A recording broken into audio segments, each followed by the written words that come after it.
আজকে আবারও মেলার ব্লগ নিয়ে চলে আসলাম আপনাদের মাঝে। গতবার তো জামার সাথে গিয়েছিলাম, অত বেশি ঘোরাঘুরি করতে পারিনি। এবার বোনের সাথে গিয়েছি এবং দু বোন মিলে অনেক অনেক ঘুরেছি। আসসালামু আলাইকুম সবাইকে, কেমন আছেন সবাই? আশা করছি অনেক ভালো আছেন। চট্টগ্রামে প্রথমবারের মতো বিক্রয় প্রদর্শনী মেলাটা স্টার্ট হয়েছে এবং এটা পুরো মাস জুড়ে কিন্তু চলছে। এটা রিক্সা নিয়ে দু বোন মিলে চলে যাচ্ছি মেলায়। আর বাসা থেকে মেলাটি ছিল খুবই কাছে, 5 মিনিট লাগছে মেলায় পৌঁছতে। এটির সামনে কয়েকটা দোকান ছিল মাটির জিনিসপত্রের এবং এখানে মোটামুটি জিনিসপত্রের দাম কিছুটা কম ছিল মেলার ভেতর থেকে। মেলার শুরুর দিকে যে পরিমাণ দাম কম ছিল এখন কিন্তু দাম অনেকটা বেড়ে গেছে। খুব সুন্দর একটা গেট দিয়েছে। তো যাই হোক, বাইরের দিকের দোকানগুলো থেকে আমি মাটির জিনিসপত্রগুলোর একটু দাম দর করতেছিলাম। গতবার যখন আসছিলাম তখন এই কাপগুলো বলছিল 100 থেকে 90 টাকা করে, বাট এখন ওরা 120 টাকার কমে কোনোভাবেই দিচ্ছে না। প্রবেশ মূল্য ছিল মাত্র 10 টাকা। এদিকে আমার বোন টিকিট কেটে নিল আর আমরা এখন গেট দিয়ে ভেতরে প্রবেশ করতেছি। প্রথমবার যখন এসেছিলাম তখন ঠিকঠাক ভাবে সবগুলা দোকান কিন্তু বসে নাই। মেলাতে আসতে একটাই সুবিধা, সেটা হচ্ছে এখানে আপনি সব ধরনের জিনিসপত্র একসাথে পাবেন। যে কোনো জায়গায় গেলে আমরা কিন্তু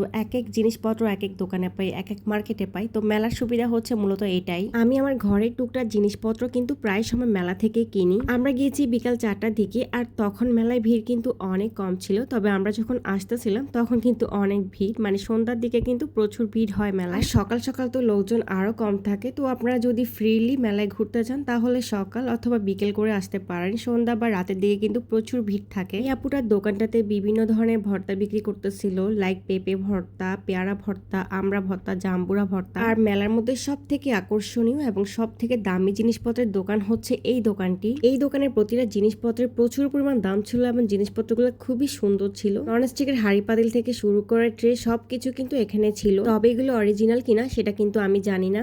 আর এই জুয়েলারি দোকানের দোকানদারটা আমাকে ভিডিও করতে একদম ডিরেক্টলি নিষেধ করে দিয়েছিল। যাই হোক, এবার চলে এসেছে একটা 30 টাকার দোকানে, যেখানে 30 টাকা দিয়ে সবকিছু পাওয়া যাবে। গতবার এসে মেয়ের জন্য অনেকগুলো হেয়ার ব্যান্ড ক্লিপ কিনেছি, তাই এবার আর কিছুই কিনিনি, শুধু একটু ভিডিও করেছি। লোকজন কম থাকাতে মেলায় ঘুরতে ভালো লেগেছে। বেশি মানুষ থাকলে আসলে ভিডিও করা সম্ভব হয় না। এদিকে ছোট ছোট কিছু কিউট কিউট খেলনা দেখলাম। গতবার আমি ঠিক এই দোকানটায় এসে আর পুরো মেলাটা ঘুরতে পারি না, এখান থেকে দুনিয়ার সব জিনিসপত্র কিনে নিয়ে গিয়েছি। দোকানে সিরামিকের কালেকশন গুলো খুবই সুন্দর ছিল। এদিকে আমার বোন এই দোকান থেকে কিছু হেয়ার ক্লিপ কিনেছে এবং এটা হচ্ছে ছোট বেবিদের কিছু জামা কাপড়ের দোকান এবং এই জামার কালেকশন গুলো আমার কাছে ভালো লাগেনি একদম। চলে আসলাম আরেকটা খেলনার দোকানে। যেহেতু আমাদের বাচ্চা ছোট ছোট, তো ওদের জন্য কিন্তু টুকটাক খেলনা কিনতে হয় যেখানে যাই। যাই হোক, খেলনার দোকানগুলো দেখতেছিলাম আর ঘুরে ঘুরে ভিডিও নিচ্ছিলাম। আমার ছোট বোন ওর ছেলের জন্য এই খেলনাটা নিল। তো এরপরে আরেকটা জুয়েলারি দোকানে চলে আসলাম এবং ঘুরে ঘুরে দেখতেছিলাম। এখানে কিন্তু খুব সুন্দর সুন্দর ব্রেসলেট ছিল, চুড়ি ছিল, গলার ছোটখাটো নেকলেস ছিল। তো যতক্ষণ ভিডিও করছি আর ঘুরছি ততক্ষণ কিন্তু আমি জিনিসপত্র কিছুই কিনি নাই। যখন আমি জিনিসপত্র কিনছি তখন থেকে কিন্তু ভিডিও করা স্টপ করে দিয়েছি।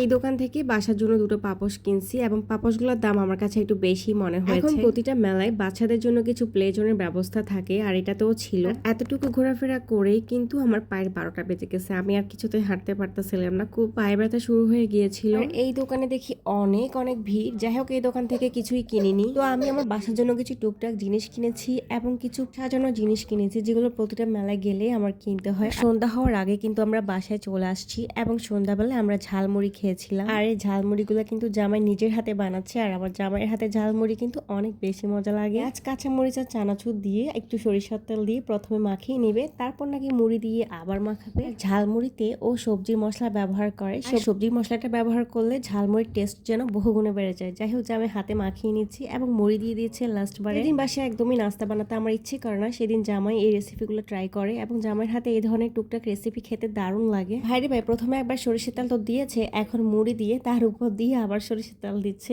এবার হাত দিয়ে মাখিয়ে নিবে। ও আচ্ছা, এবার আবার মশলা দিয়েছে। এবার কিন্তু লাস্টে মাখামাখির পালা। যাই হোক, খুব ভালোভাবে কিন্তু মাখিয়ে নিচ্ছি আর এখন আমরা খুব মজা করে কিন্তু খেয়ে নিচ্ছি। 1.5 ঘন্টা বেজে গেল, ভিডিও একদম লাস্টে চলে আসছি। আজকের ভিডিওটি এ পর্যন্ত ছিল, একদম ছোট্ট একটা ব্লগ শেয়ার করেছি। ভিডিওটি কেমন লেগেছে অবশ্যই কিন্তু কমেন্টস করবেন। আমার আব্বাজান দেখি তার আপির ব্যাগ নিয়ে খেলাধুলা করছে। যাই হোক, ওকে দেখে থাকলে মাশাআল্লাহ বলে দিয়ে না। সবাই অনেক অনেক ভালো থাকবেন, সুস্থ থাকবেন। আজকের মতো বিদায় নিচ্ছি, আল্লাহ হাফেজ।